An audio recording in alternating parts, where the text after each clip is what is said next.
نحمدہ و نصلی علی رسولہ الکریم اما بعد یا ایھا الذین آمنوا کتب علیکم الصیام کما کتب علی الذین من قبلکم لعلکم تتقون۔ اے ایمان والو، تم پر روزے فرض کیے گئے اسی طرح جس طرح تم سے پہلی امتوں پر فرض کیے گئے تھے، لعلکم تتقون، تاکہ تم متقی پرہیزگار بن جاؤ۔ ایام معدودات، فرمایا یہ گنتی کے چند دن ہیں۔ گنتی کے چند دن اس لیے فرمایا کہ اگر پورے سال کے اوپر اس کو تقسیم کیا جائے، یعنی کہ پورا سال 360 دنوں کا ہوتا ہے، تو اس لحاظ سے یہ 29 یا 30 دن گنتی کے چند دن بنتے ہیں۔ فمن کان منکم مریضا، فرمایا جو تم میں سے مریض ہو، او علی سفر، یا سفر پر ہو، فعدۃ من ایام اخر، تو یہ گنتی دوسرے دنوں میں پوری کرے۔ مثال کے طور پر کسی کو بخار آتا ہے یا کسی اور ایسی مرض کے اندر مبتلا ہے کہ اگر وہ روزہ رکھے گا تو روزے کی وجہ سے اس کی تکلیف بڑھ جائے گی، تو شریعت اسلامیہ نے اس کے مزاج کا خیال کیا ہے، اسے رخصت عطا کی ہے کہ وہ روزہ نہ رکھے، اور جب وہ تندرست ہو جائے تو اس کے بعد وہ روزہ رکھ کر اپنی گنتی کو پورا کرے، یعنی کہ جتنے روزے چھوٹ گئے تھے وہ ان کی تعداد پوری کر لے۔ اور یہ سفر چاہے پیدل کا ہو، چاہے کسی سواری کے ذریعے ہو، چاہے ریل گاڑی، بس یا گھوڑے پر ہو، یا ہوائی جہاز اور بحری جہاز کا سفر ہو، چاہے اس میں سہولیات ہوں یا نہ ہوں، تو ہر سفر پر یہی رخصت ہے اور یہی حکم ہے۔ یہ الگ بات ہے کہ اگر کوئی صاحب عزیمت ہے اور اس کے اندر اتنی ہمت اور طاقت ہے کہ وہ سفر کے اندر بھی روزہ رکھ سکتا ہے، تو وہ روزہ رکھے، اس کے لیے اس کی بھی اجازت ہے، لیکن اس کے لیے صاحب ہمت اور صاحب عزیمت ہونا ضروری ہے۔ اب یہ گنتی کیوں پوری کرنی پڑے گی؟ اس کی مثال ایسے ہے جیسے کوئی طالب علم امتحان میں شریک ہوتا ہے مگر 1 یا 2 پرچے میں ناکام ہو جاتا ہے، یا وہ سرے سے پرچے دیتا ہی نہیں، تو اسے وہ نصاب سپلیمنٹری امتحان کی صورت میں پورا کرنا پڑتا ہے، اس کے بغیر اسے ڈگری نہیں مل سکتی۔ اسی طرح جب تک چھوٹے ہوئے روزے ان کی تعداد کے مطابق وہ پورے نہیں رکھے گا تو اس فرض سے عہدہ برا نہیں ہو سکتا اور اسے تقویٰ کی سند بھی نہیں مل سکتی۔ وعلی الذین یطیقونہ فدیۃ طعام مسکین، اور جو لوگ اس کی طاقت رکھتے ہیں ان پر ایک مسکین کا کھانا فدیہ ہے۔ مفسرین کرام نے اس آیت شریفہ کی مختلف تفاسیر بیان کی ہیں۔ امام ابن کثیر رحمۃ اللہ علیہ فرماتے ہیں کہ یہ حکم روزوں کا حکم آنے کے بعد ابتدائی 1-2 سال کے لیے تھا، تو ابتدائی 1-2 سال کے لیے تاکہ لوگ اس مشقت سے ابھی مانوس نہیں ہوئے تھے، اس لیے ان کو اس زمانے میں اجازت تھی کہ جو کوئی روزہ نہ رکھ سکے اور وہ اس قابل ہو کہ ایک روزہ کے بدلے ایک مسکین کو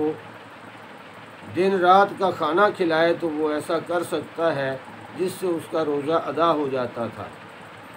تو اس کے بعد جو اگلی آیت شریفہ نازل ہوئی، یعنی اس آیت کے بعد والی اگلی آیت شریفہ، تو اس کے ساتھ ہی اس رخصت کو ختم کر دیا گیا، اور یہ رخصت صرف ان لوگوں کے لیے رہ گئی جن کو شریعت کے اندر شیخ فانی یا عجوزہ فانیہ کہا جاتا ہے، یعنی ایسے بوڑھے عورت و مرد جو چند گھنٹے بھی کھائے پیے بغیر نہیں رہ سکتے اور ان کی جان کو خطرہ ہوتا ہے، تو ایسے لوگوں کے لیے جو ہے یہ رخصت اب بھی واقعی ہے۔ شاہ ولی اللہ محدث دہلوی رحمۃ اللہ علیہ کا بھی یہی مسلک ہے اور انہوں نے بھی اس کی یہی تشریح کی ہے۔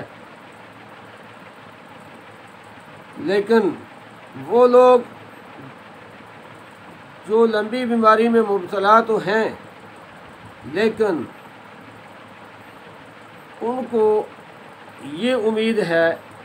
کہ وہ ٹھیک ہو جائیں گے اور جب وہ تندرست ہو جائیں تو وہ بھی چھوٹے ہوئے روزوں کی تعداد پوری کریں، لیکن ایسے لا علاج مریض، ایسے مریض جو شفا کی امید بھی ختم ہو جاتی ہے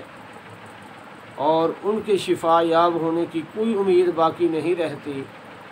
تو ایسے مریضوں کے لیے بھی اس بات کی اجازت ہے کہ وہ اپنے روزوں کا فدیہ ادا کریں۔ البتہ اگر وہ تندرست ہو جائیں تو اس کے بعد ان کو